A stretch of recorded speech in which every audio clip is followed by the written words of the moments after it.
ഇനി നോക്കാം top headlines.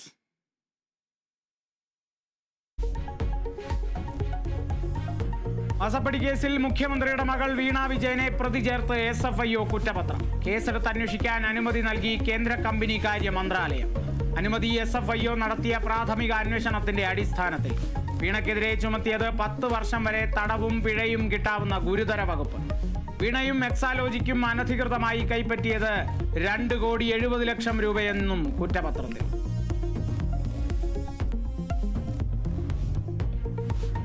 ശക്തമായ സമരവുമായി മുന്നോട്ടെന്ന് ആശാപ്രവർത്തകർ. വേതന പരിഷ്കരണത്തിന് കമ്മിറ്റിയെ വെക്കാമെന്ന നിർദ്ദേശം അംഗീകരിക്കാതെ ആശാപ്രവർത്തകർ.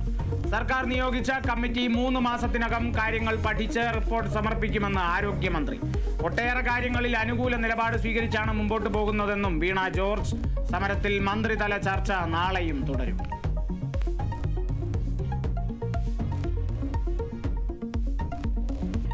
വഖഫ് നിയമ ഭേദഗതി ബില്ലിൽ രാജ്യസഭയിൽ ചർച്ച തുടരുന്നു. കേന്ദ്ര ന്യൂനപക്ഷ കാര്യമന്ത്രി കിരൺ റിജിജുവിന്റെ ബിൽ അവതരണം മുനമ്പം ഉൾപ്പെടെ പരാമർശിച്ചു. ലോക്സഭാ ചർച്ചയിൽ പ്രിയങ്ക ഗാന്ധി എത്താതിരുന്നതിൽ വിമർശനം. ബില്ല് പാസാക്കിയതോടെ മുനമ്പം പ്രശ്നത്തിന് പരിഹാരമാകുമെന്ന് രാജീവ് ചന്ദ്രശേഖർ. പ്രശ്നം പരിഹരിക്കേണ്ടത് സംസ്ഥാന സർക്കാരെന്ന് VD സതീശൻ.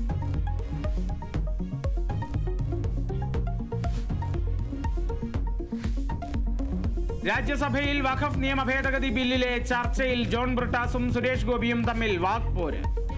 എമ്പുരാനും TP 51 വെട്ട് സിനിമയും പരാമർശിച്ച് വാഗ്വാദം. മുനമ്പത്ത് ആർക്കും വീട് നഷ്ടപ്പെടില്ലെന്നും തൃശൂരിലെ അക്കൗണ്ട് പൂട്ടിക്കുമെന്നും ജോൺ ബ്രിട്ടാസ്. CPIM കേരളത്തിൽ 800-ലേറെ പേരെ കൊന്ന പാർട്ടിയെന്ന് സുരേഷ് ഗോപി. TP 51 വെട്ടും ലെഫ്റ്റ് റൈറ്റ് ലെഫ്റ്റും റീറിലീസ് ചെയ്യാൻ ധൈര്യമുണ്ടോ എന്നും സുരേഷ് ഗോപി.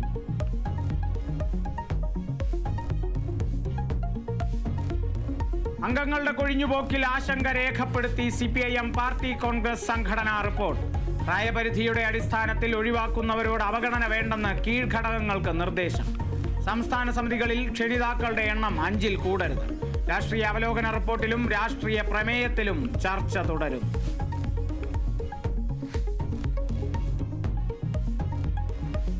IB ഉദ്യോഗസ്ഥ ജീവനൊടുക്കിയതിൽ ആരോപണ വിധേയനായ സുഹൃത്ത് സുഗാന്ത് സുരേഷ് ഹൈക്കോടതിയിൽ മുൻകൂർ ജാമ്യാപേക്ഷ നൽകി.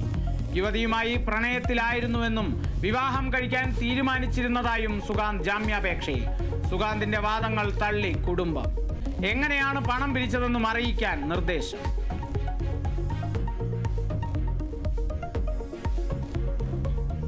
ഇന്ത്യയടക്കമുള്ള രാജ്യങ്ങൾക്ക് അധിക തീരുവ പ്രഖ്യാപിച്ച് അമേരിക്ക. ഇന്ത്യക്കെതിരെ 26%, ചൈനയ്ക്ക് 34%.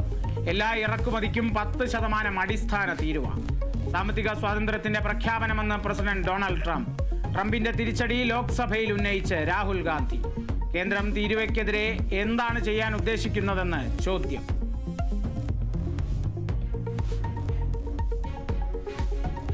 സുപ്രീം കോടതി ജഡ്ജിമാരുടെ സ്വത്ത് വിവരങ്ങൾ പരസ്യപ്പെടുത്തും. എല്ലാ ജഡ്ജിമാരും വിവരങ്ങൾ ചീഫ് ജസ്റ്റിസിന് കൈമാറും.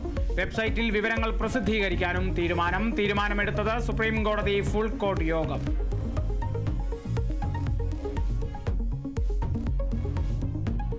ചാലക്കുടി നഗരത്തിൽ ഇറങ്ങിയ പുലിയെ മയക്കുവെടിവെക്കും. തീരുമാനം ജില്ലാ കളക്ടർ വിളിച്ച യോഗത്തിൽ. നിരീക്ഷണത്തിനായി കൂടുതൽ വനം വകുപ്പ് ഉദ്യോഗസ്ഥരെ നിയോഗിക്കും.